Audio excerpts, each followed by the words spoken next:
तो आपका जो थर्ड यूनिट है मेकिंग अप ग्लोबल वर्ल्ड, आज इसका नेक्स्ट टॉपिक पढ़ेंगे लेट 19th सेंचुरी। ठीक है, इसमें आप देखेंगे कि कैसे कंट्रीज ग्लोबलाइज हुई।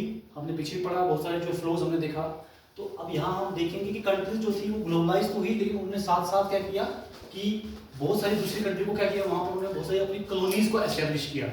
ठीक है, उसको हम समझेंगे सबसे पहले कैसे।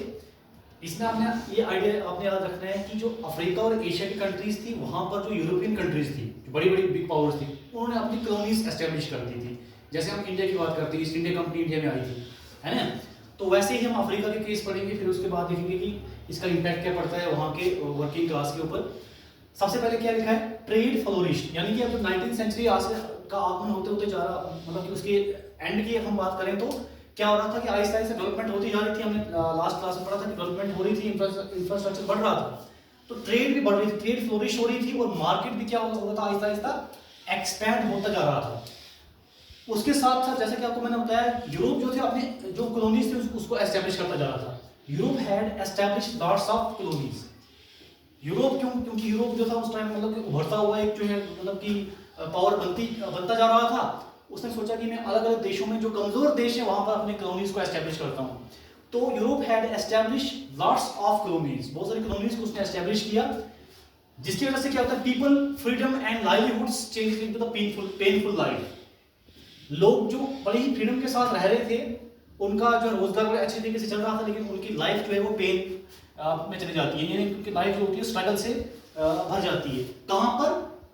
अफ्रीका और एशिया के जो देश थे उनको।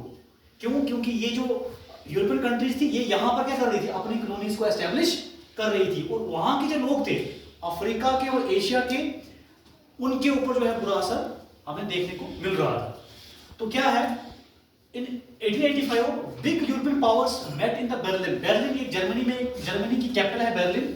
यहां पर ये सभी यूरोपियन पावर्स क्या करती हैं, मीटिंग करती हैं। क्या करती हैं? मीटिंग करती हैं, वहां पर डिस्कस करती हैं क्या, for the reason to conquer Africa. वो अफ्रीका के ऊपर कब्जा करना चाहते थे। क्यों? क्योंकि अफ्रीका मतलब क्या, अफ्रीका कंटिनेंट जो है, जहां पर जो जितनी भी वहां पर कंट्रीज हैं, अफ्रीका जो था उस टाइम मतलब बहुत सारा उसमें रिसोर्सेज थे। डिस्कस करती हैं and divide it different colonies. सभी बड़े बड़े देश थे यूरोप के, वो सभी सारे के सारे डिस्कस करते हैं, मीटिंग करते हैं, और ये डिसाइड करते हैं कि यूरोप को हम अफ्रीका को हम क्या करेंगे, डिवाइड कर देते हैं कि कितना कितना हिस्सा किसके मतलब हिस्से में आएगा, वो डिस्कस करते हैं।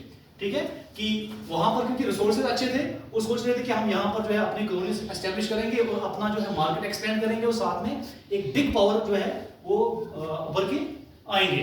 तो तभी मैंने क्या लिखा है कि क्यों अफ्रीका के ऊपर क्यों कब्जा करना चाहते थे, because Africa has abundance of resources.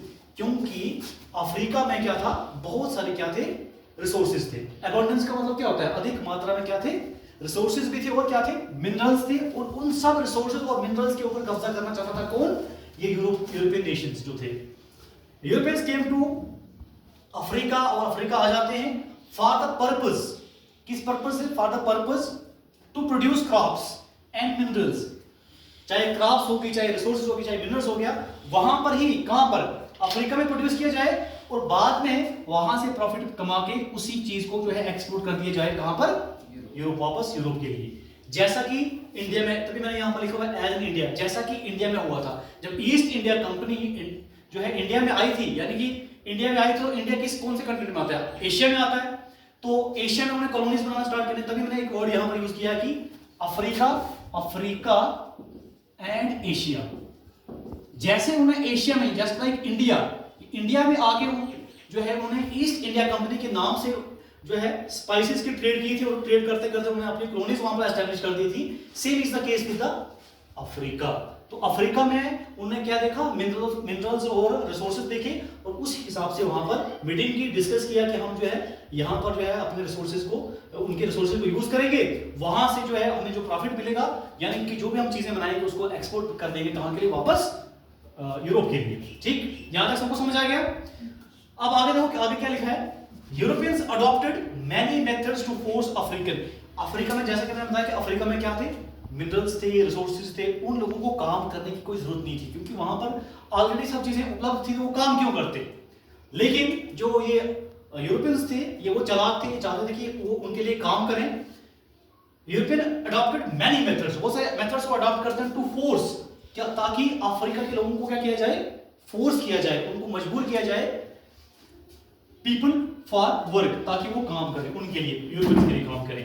क्या करते हैं वो, क्या क्या मेथड्स अपनाते हैं, हैवी टैक्स फॉर इम्पोज्ड, मतलब कि टैक्सेस को लगा देते हैं उनके ऊपर, बड़े बड़े जो है हैवी टैक्स उनके ऊपर इम्पोज कर देते हैं। Could be paid only by working in the mines, और टैक्स इस तरीके से लगा देते हैं उनके ऊपर, उनको कहा जाता है कि अगर आपको इन टैक्सेस को पे करना होगा तो आपको जो है हमारे लिए काम करना पड़ेगा, अदरवाइज ये टैक्स जो है आपके लिए बर्डन बन जाएंगे, आपको टैक्स पे करने ही करने हैं, और पे करने के लिए आपको जो है हमारे लिए काम करना पड़ेगा उन माइंस में। माइंस जहां पर हमको जो रिसोर्सेज मिलते हैं उनको कहा जाता है कि आपको किस में काम करना है, माइंस में काम करना पड़ेगा, और वहां से देखो उनको रिसोर्सेज भी मिल रहे थे और टैक्स भी लगा रहे थे। कितने चालाक थे वो, टैक्सेस भी लगा रहे थे, उनकी पॉपुलेशन को मजबूर भी कर रहे थे काम करने के लिए, अगर नहीं काम करते वो, उनकी इनकम नहीं आती और टैक्स वो पे नहीं कर पाते। ठीक है, ये बात यहाँ पर आपने याद रखनी है कि हैवी टैक्सेस लगाई गई, वजह दी गई कि आपको जो है टैक्स तब तक जो है आप जो पे नहीं कर सकते हो जब तक आप वर्किंग माइंड में काम नहीं करोगे। ठीक, दूसरी बात क्या कही गई उनको, inheritance laws were changed, only one member of the family was allowed to inherit the land. क्या होता है कि देखो क्या होता है, जब एक फैमिली से दूसरी फैमिली को जो है, मतलब कि यहाँ एक जनरेशन से दूसरी जनरेशन को उसकी जमीन जो है, जमीन के अधिकार मिल जाते हैं, लेकिन उन लोगों ने ऐसे लॉ बनाए थे, इनहेरिटेंस लॉज को चेंज कर दिया था। Only one member of the family was allowed to inherit land, यानी कि किसी फैमिली मान लीजिए 5 मेंबर्स हैं, ठीक है, तो अब जो है लैंड डिवाइड करनी है, तो लैंड जब मिलेगी तो पांचों को मिलेगी ना, लेकिन अंग्रेजों ने क्या रूल बनाया था, सिर्फ एक ही मेंबर को जो है मतलब कि वो लैंड मिलेगी। तीसरी बात क्या बोली थी उन्होंने, mine workers confined to campus, यानी कि जो माइन वर्कर्स हैं, जो उन बड़े बड़े माइंस में काम कर रहे थे, रिसोर्सेज निकाल रहे थे, उनके लिए काम कर रहे थे, वो सिर्फ उन्हीं माइंस में काम करेंगे, उसके अलावा वो कहीं और जगह काम कर ही नहीं सकते। That is does not move freely, वो जो है अपनी मर्जी से कहीं दूसरी जगह नहीं जा सकते, क्योंकि उनके ऊपर रिस्ट्रिक्शन ये लगा दी थी अफ्रीका के लोगों के ऊपर। ठीक है, तो इस पर्पस से वो जो है अफ्रीका के कुछ ऐसे हिस्सों के ऊपर कब्जा करना चाहते थे जहां पर जो है उनको जो अच्छी खासी मात्रा में रिसोर्सेज मिले, मिनरल्स मिले, वहां से वो प्रॉफिट जनरेट करें और वही प्रॉफिट जो है कमा के वो जो है यूरोप को वापस ले जाएं। तो ये था कि वो लेट 19th सेंचुरी में किस तरीके से जो है वो कॉलोनाइजेशन बढ़ रही थी और किस तरीके से एक कॉन्टिनेंट का दूसरे कॉन्टिनेंट्स के ऊपर जो है कब्जा हो रहा था और अपनी अपनी कॉलोनीज जो है बनना स्टार्ट हो गई थी। ठीक है, ये था लेट 18th सेंचुरी। इसके साथ में ही आपका एक छोटा सा सब टॉपिक है रिंडरपेस्ट, एक कैटल प्लीग। अब ये रिंडरपेस्ट क्या है? रिंडरपेस्ट एक डिजीज है, एक बीमारी है जिसको कैटल प्लीग भी बोला जाता है, यानी कि जो जानवरों में अक्सर देखी जाती है। ये एक जो है बीमारी जो है वो ये फैली हुई थी, इसके बारे में हम डिस्कस करेंगे। छोटा सा टॉपिक है, क्या है कि दिस इज अ डिजीज, एक डिजीज थी विच केम इन अफ्रीका, जो कहां पर आई थी? अफ्रीका में। अब सवाल उठता है कि अफ्रीका में आई कैसे थी? ड्यूरिंग कब आई थी? 1880s में। कैसे आई थी? It was carried bye infected cattle, यानी कि कुछ ऐसे मतलब कि जानवर थे जिनमें कुछ इन्फेक्शन हो गई थी और वो जो है imported from the British Asia. वो कहां से मतलब कि आए थे? वो आए थे British Asia. British Asia in the sense कि जहां जहां पर ब्रिटेन की कॉलोनीज थी, कहां पर? एशिया में। वहां पर वो जानवर कहां से? एशिया से आए थे। कहां पर? एशिया से आए थे वो यूरोप में, सॉरी एशिया से आए थे वो अफ्रीका में। ठीक है, जब वो एशिया से यानी कि British Asia in the sense कि जहां जहां पर ब्रिटेन की एशिया में कॉलोनीज थी, वहां से वो जानवर जो जिनको इंपोर्ट किया जा रहा था, कहां के लिए? अफ्रीका के लिए। तो वो कुछ इन्फेक्टेड कैटल्स थे।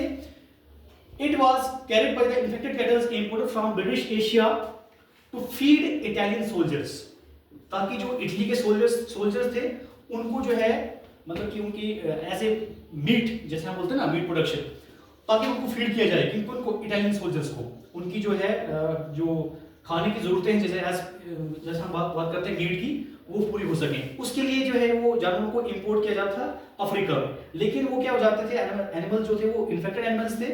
अफ्रीकन लाइवलीहुड वर डिस्ट्रॉयड, जिसकी वजह से अब अफ्रीका का जो लाइवलीहुड था वो क्या हो जाता है? डिस्ट्रॉय हो जाता है, वाइप आउट 90% कैटल पॉपुलेशन, जिसकी वजह से 90% पॉपुलेशन जो है इनकी जो जानवरों की होती है वो मर जाते हैं, ठीक है, क्योंकि उनका जो पूरा रोजगार था अफ्रीका का वो किसके ऊपर था, जानवरों के ऊपर था। तो जब जानवरों की मृत्यु हो जाती है जिसकी वजह से उनका जो लाइवलीहुड होता है वो भी हो जाता है, डिस्ट्रॉय हो जाता है। African left with no choice, उनके पास अब कोई चॉइस नहीं रहती। देखो जो मैंने आपको स्टार्टिंग में बता रहा था वही अब उनको फिर करना पड़ेगा। African left with no choice but to work in the plantation and mineral mines.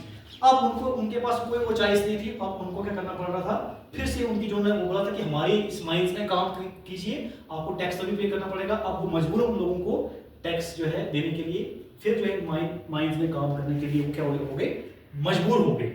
तो रिंडरपेस्ट डिजीज के बारे में जब क्वेश्चन आता है तो आप लोगों ने ऐसे ही लिखना है कि रिंडरपेस्ट डिजीज जो थी वो कहाँ से आई थी, ब्रिटिश एशिया से आई थी। कुछ इन्फेक्टेड कैटल्स थे जो कहाँ पर पहुंचते हैं, अफ्रीका में पहुंचते हैं, और जिसकी वजह से जो है इम्पैक्ट देखने को क्या मिलता है कि वहाँ पर 90% उनकी जो कैटल की पॉपुलेशन होती है उसके ऊपर बुरा असर पड़ता है, जिसकी वजह से उन सभी वर्कर्स को अब जो है मजबूर होके इन माइंस में काम करना पड़ता है इन यूरोपियन पावर्स के लिए, ठीक है। तो ये था late 19th century and rinderpest और द कैटल प्लेग, ठीक है।